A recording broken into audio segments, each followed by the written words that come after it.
Welcome to Zoo Tours.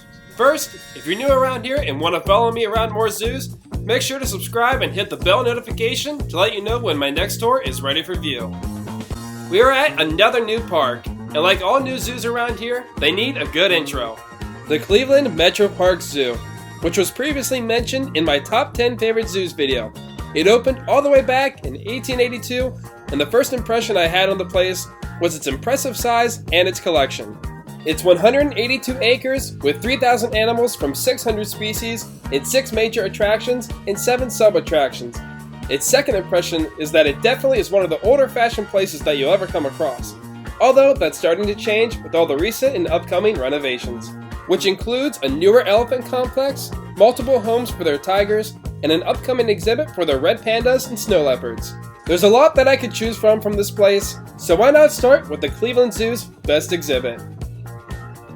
This is the RainForest, a 1-acre large, all-indoor, 2-story complex that features over 10,000 plants and 600 animals of 50 species. It opened its doors in 1992. Its initial cost in mind, $4 million. A few years later, the cost of the project skyrocketed all the way up to $30 million. The RainForest focuses on educating the importance of the forest's rarely seen biological treasures and the disappearing world that they inhabit. Much of the outer structure is composed of large panels of glass that reflects its surroundings. On the inside, it's divided up into 2 different sections. The first thing we'll go through is the lower forest. That's made up of terrariums displaying reptiles and amphibians. And above all this is the second section, the upper forest. A very naturalized area filled with primates, free-roaming animals, and other creatures of the canopy that you'd see wandering above your head. Get ready to go through one of the country's most unique exhibits, the RainForest at the Cleveland MetroPark Zoo.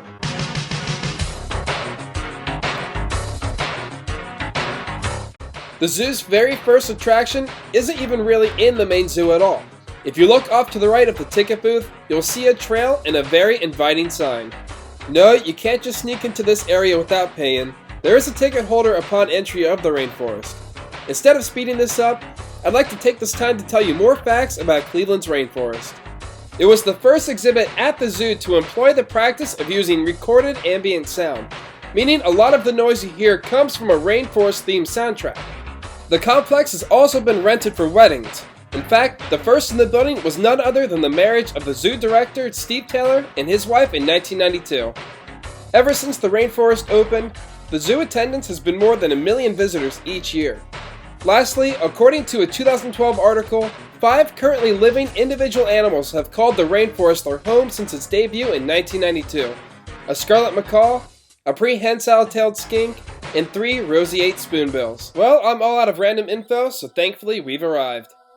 As soon as you walk in, your attention is instantly brought towards the cascading 25-foot-tall waterfall that spills 600 gallons a minute.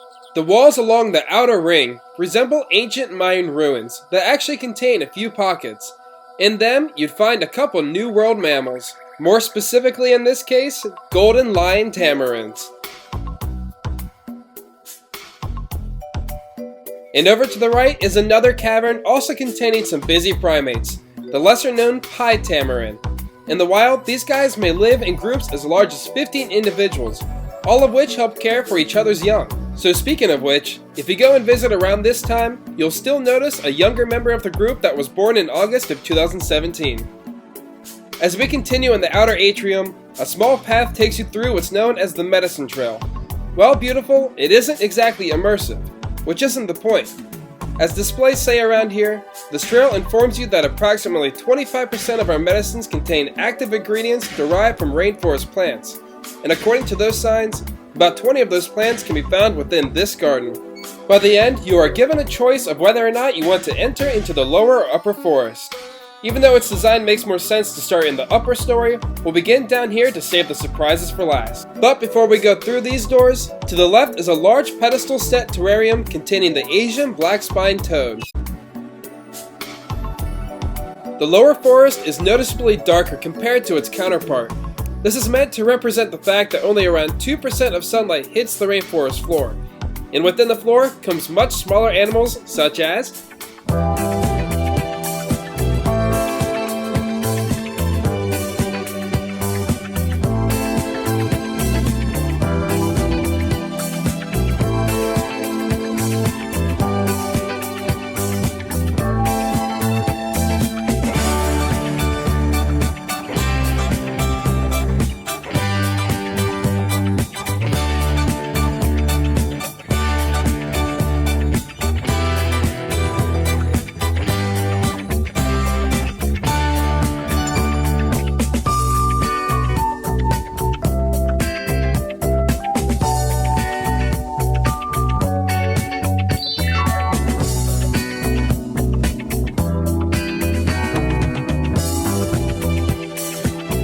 In behind all these is a very large display that extends even further than the length of the terrariums. It's crowded with a large expansion of mock trees, making it as if you're looking out into a forest canopy. It is nocturnal themed and makes it tough to see. So here's a photo of the exhibit with the lights on to give you a better look. When your eyes do adjust, you'll see that it's home to a plethora of straw-colored and Rodriguez fruit bats. As we move deeper within the lower forest, there's a continuation of similar tanks and similar animals that extends beyond the next 3 walls.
And now it's time for the main attraction of the lower forest and the most unique aspect of the entire building.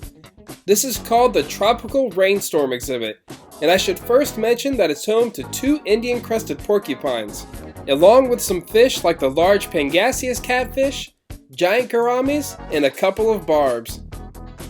Okay, so it has a couple of porcupines and some fish. So what's so special about it? Well, in here every 12 minutes, it storms. So have a listen.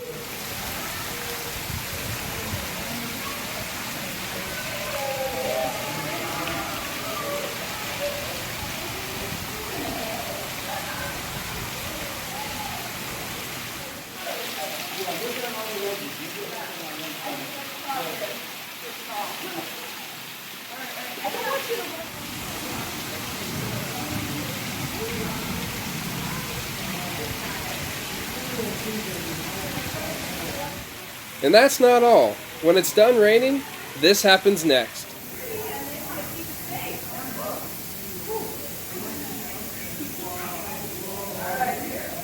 In the back corner lies another nice surprise and the largest tank in the building. This is a split-level hybrid exhibit where you can take a few steps down to get up close to fish and other notable animals like 4 different species of turtles, along with something much larger, the incredibly unique Crocodilian, the gharial, a critically endangered species with less than 200 mature individuals around the world, which includes 2 females that call Cleveland their home. Over here is the last exhibit in the lower forest. It's a very tall habitat that starts from this side and extends over the exits pathway all the way into another area. Well, what's in here?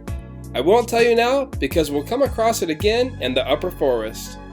As you leave the lower forest, you can catch a break by going to the restroom and can even eat in the Crocodile Cafe that seats up to 800 guests.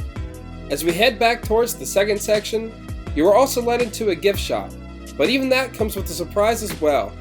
Like we saw from the very beginning, another small primate exhibit, this time containing the Goldie's marmoset.